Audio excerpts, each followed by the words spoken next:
Ladies and gentlemen, allow me to share a truth that once unmasked might profoundly change how you view certain people in your life.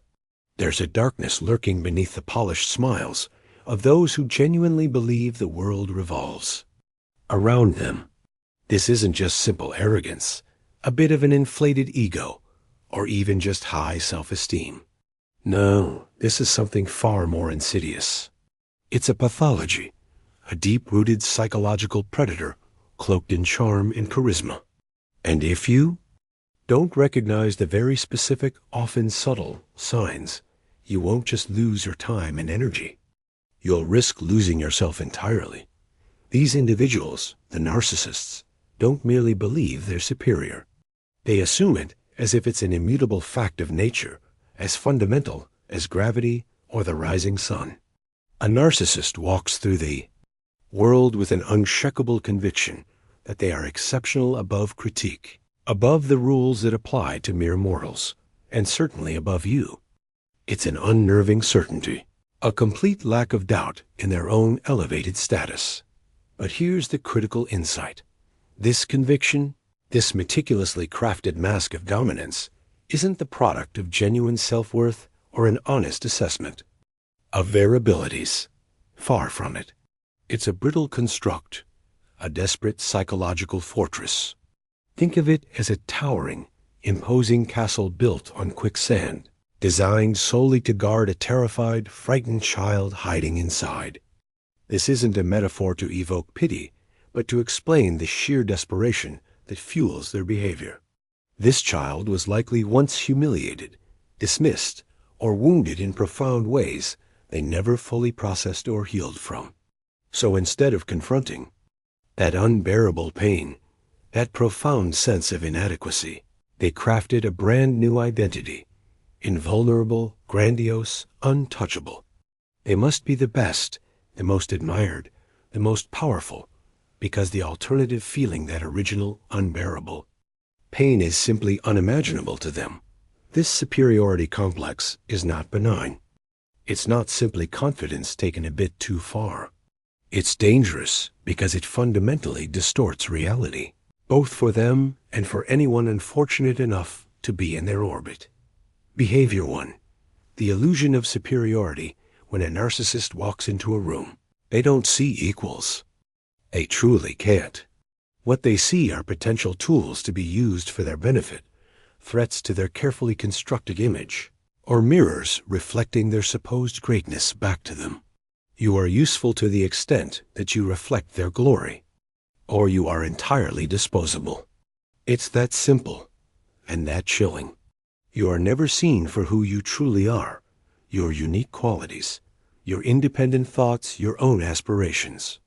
Instead, you're filtered entirely through their insatiable need to dominate, to be the smartest, the most attractive, the most admired, the most successful. And here's where the danger truly escalates.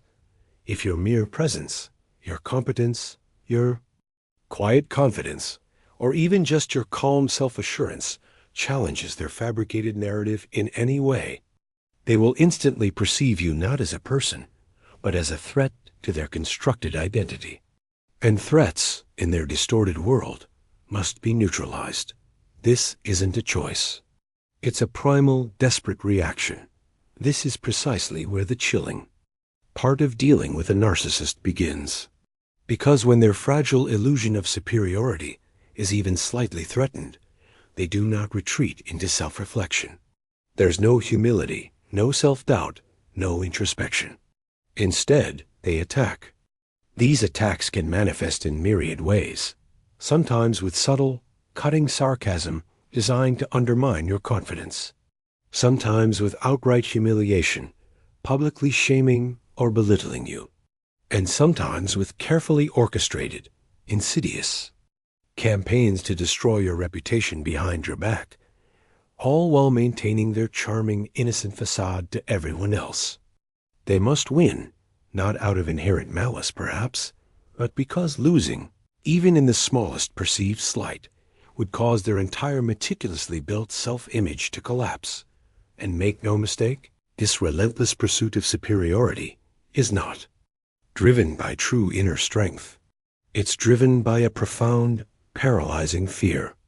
Deep down, at their core, they are absolutely terrified that if the world ever stops feeding them constant admiration, validation, and attention, they will literally cease to exist in any meaningful way. Their very being is predicated on external validation. So, when you're dealing with a narcissist, understand this clearly.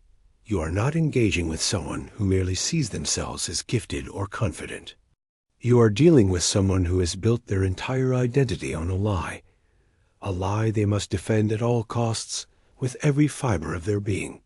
This makes them profoundly unpredictable, volatile, and incredibly difficult to reason with.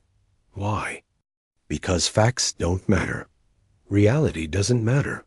The only thing that matters, the only thing that guides their every action and reaction, is the unyielding maintenance of their perceived superiority.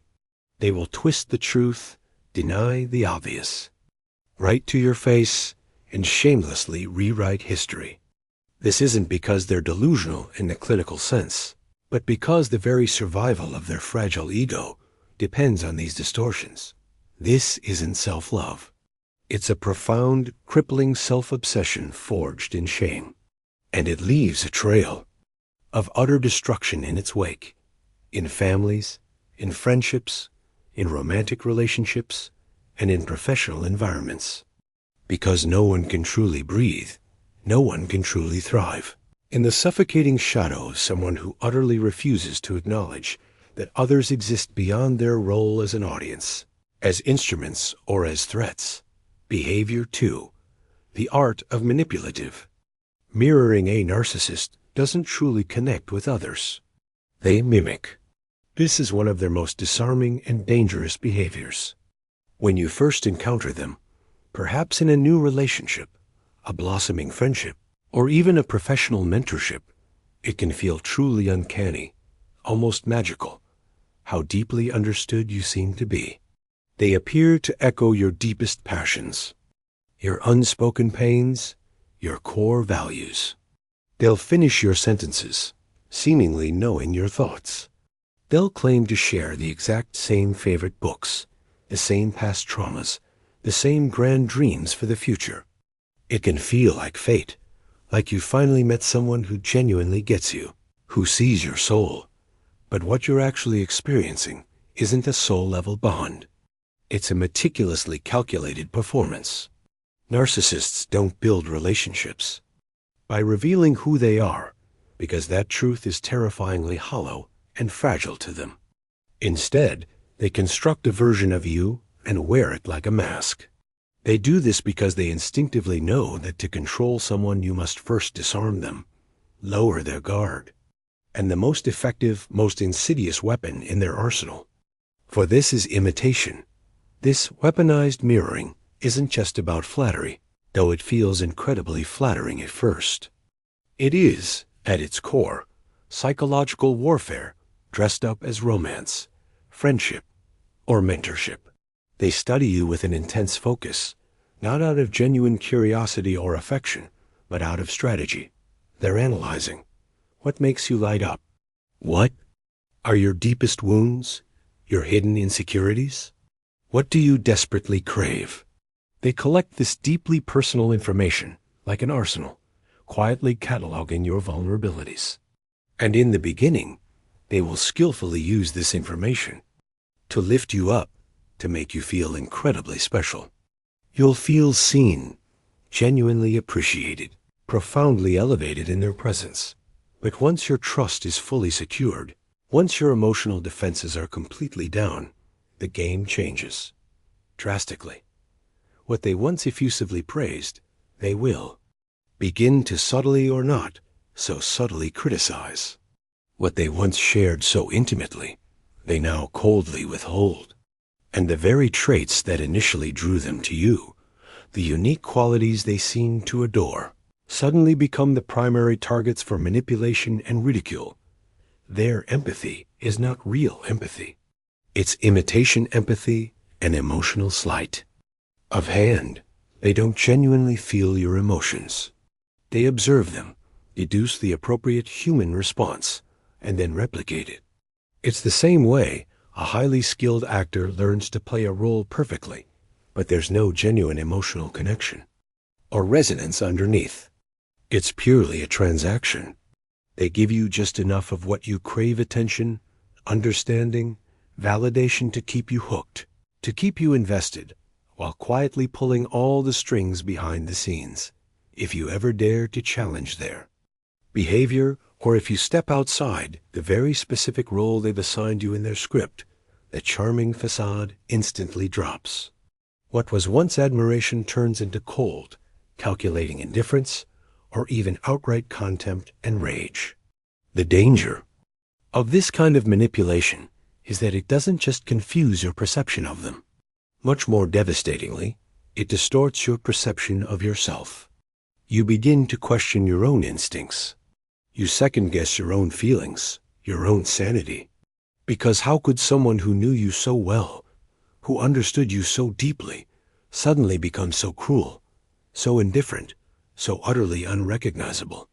This profound dissonance creates an agonizing internal war within you. And narcissists, with their uncanny ability to sniff out weakness, thrive in that chaos. The more confused and destabilized you become, the more absolute control they gain over your thoughts, feelings, and actions. This isn't connection, it's possession. You are not loved for who you are. You are used for what you provide: attention, validation, adoration.